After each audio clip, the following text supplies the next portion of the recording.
the sea, as you can see.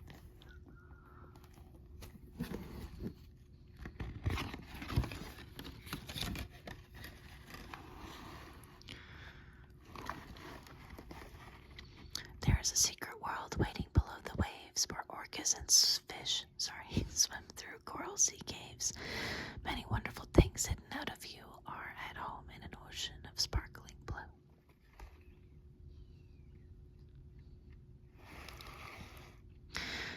This orca's nose is bent from sticking out of the page a little bit.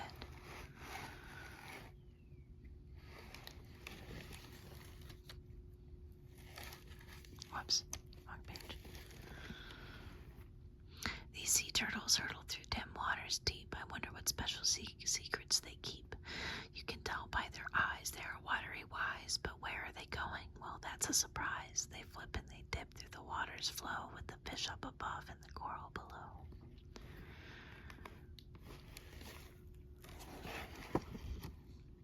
Here are the orcas all swimming around with a splishing and splashing and rollicking sound with their fins flashing bright in the rainbowy light.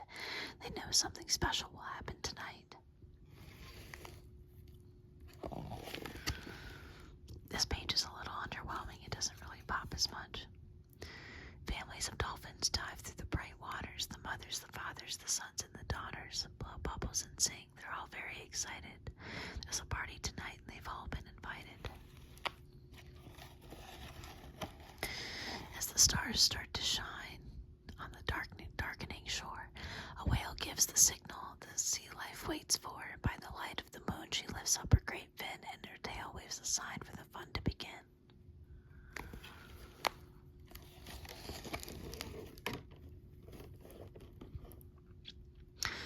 The sea creatures all gather under the moon for a fabulous sea party in the lagoon. All the colorful creatures that live in the sea are glad to be living in such harmony.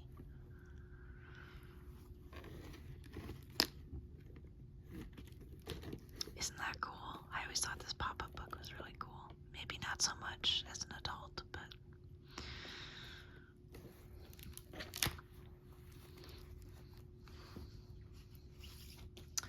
and next I have the classic Giggle, Giggle, Quack.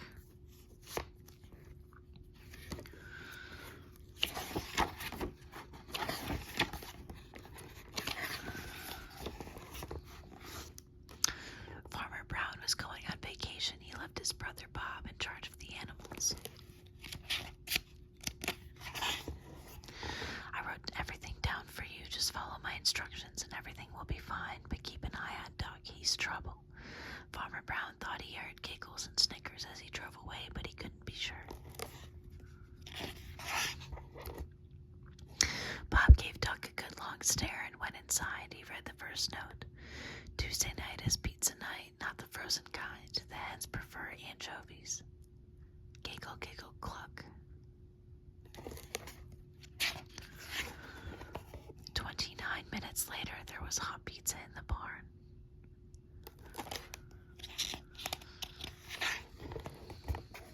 Bob checked on the animals before he went to bed. Everything was just fine. All their heated blankets.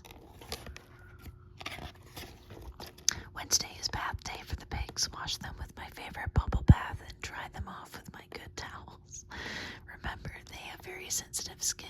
Giggle, giggle, oink. Bob had all the pigs washed in no time.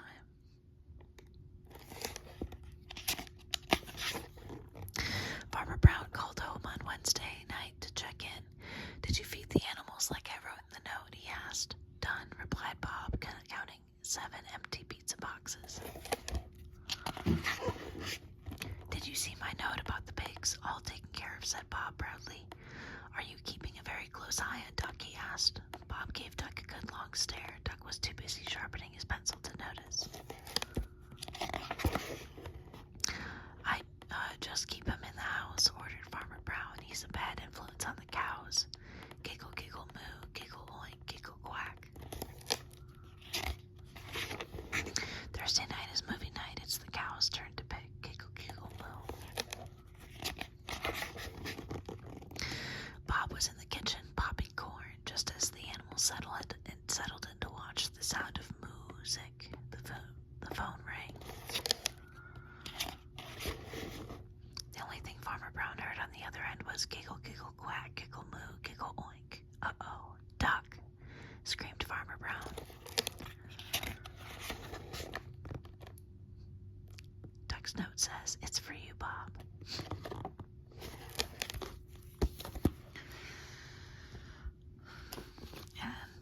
last book I have is one of my favorites.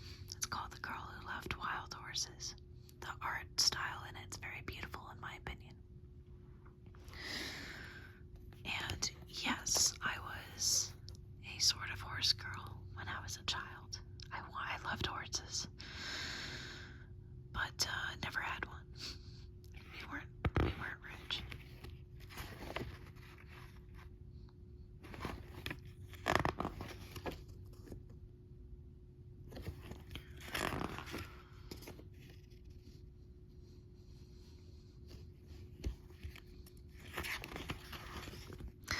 The people were always moving from place to place, following the herds of buffalo.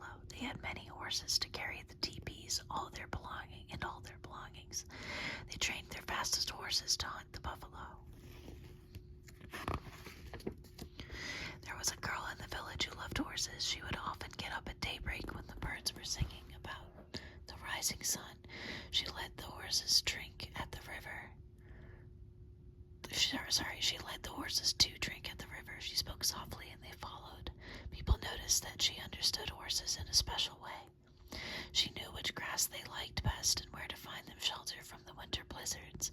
If a horse was hurt, she looked after it. Every day when she had helped her mother carry water and collect firewood, she would run off to be with the horses. She stayed with them in the meadows, but was careful never to go beyond sight of home. One hot day when the sun was overhead, she felt sleepy. She spread her blanket and lay down. It was nice to hear the horse eating and moving slowly among the flowers. Soon she fell asleep. A faint rumble of distant thunder did not wake her. Angry clouds began to roll across the sky with lightning flashing in the darkness beneath, but the fresh breeze and scent of rain made her sleep soundly.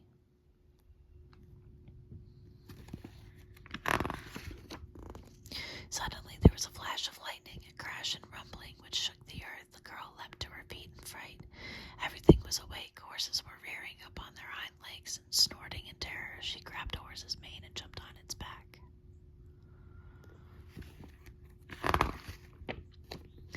In an instant, the herd was galloping away like the wind. She called to the horses to stop, but her voice was lost in the thunder. Nothing could stop them. She hugged her horse's neck with her fingers twisting into his mane. She clung on, afraid of falling under the drumming hooves. The horses galloped faster and faster, pursued by the thunder and lightning. They swept like a brown flood across hills and through valleys. Fear drove them on and on, leaving their familiar grazing grounds far behind. At last the storm disappeared over the horizon. The tired horses slowed and then stopped and rested. Stars came out and the moon shone over hills the girl had never seen before. She knew they were lost. Next morning she was wakened by a loud neighing. A beautiful spotted stallion was prancing to and fro in front of her, stamping his hooves and shaking his mane. He was strong and proud and more handsome than any horse she had ever dreamed of. He told her that he was the leader of all the wild horses who roamed the hills. He welcomed her to live with them.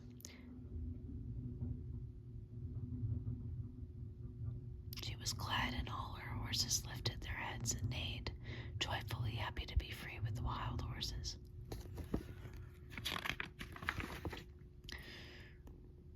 The people searched everywhere for the girl and vanished horses. They were nowhere to be found, but a year later, two hunters rode into the hills where the wild horses lived. When they climbed a hill and looked over to the top, they saw the wild horses led by the beautiful spotted stallion. Beside him rode the girl leading a colt. They called out to her. She waved back, but the stallion quickly drove her away with all his horses. The hunters galloped home and told them what they had seen. The men mounted their fastest horses and set out at once. It was a long chase. The stallion defended the girl and the colt. He circled round and round them so that the riders could not get near. They tried to catch him with ropes, but he dodged them. He had no fear. His eyes shone like cold stars. He snorted and his hooves struck as fast as lightning. The riders admired his courage. They might have never caught the girl except her horse stumbled and she fell.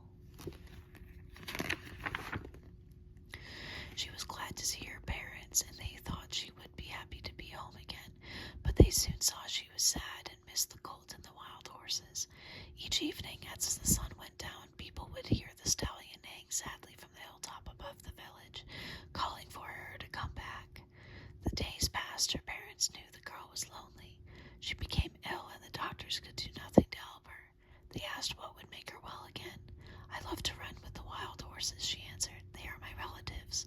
If you let me go back to them, I shall be happy evermore.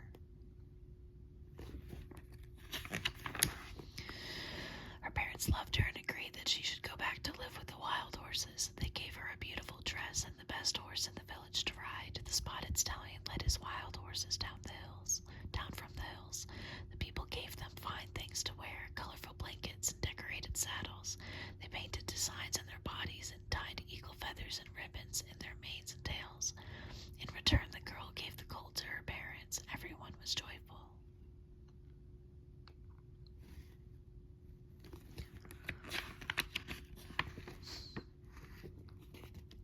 Once again, the girl rode beside the spotted stallion. They were proud and happy together, but she did not forget her people. Each year she would come back, and she always brought her parents a colt.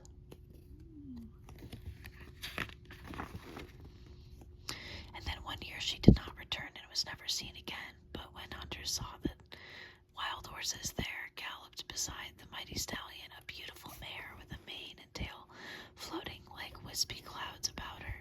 They said the girl had surely become one of the wild horses at last. Today, we are still glad to remember that we have relatives among the horse people, and it gives us joy to see the wild horses running free. Our thoughts fly with them.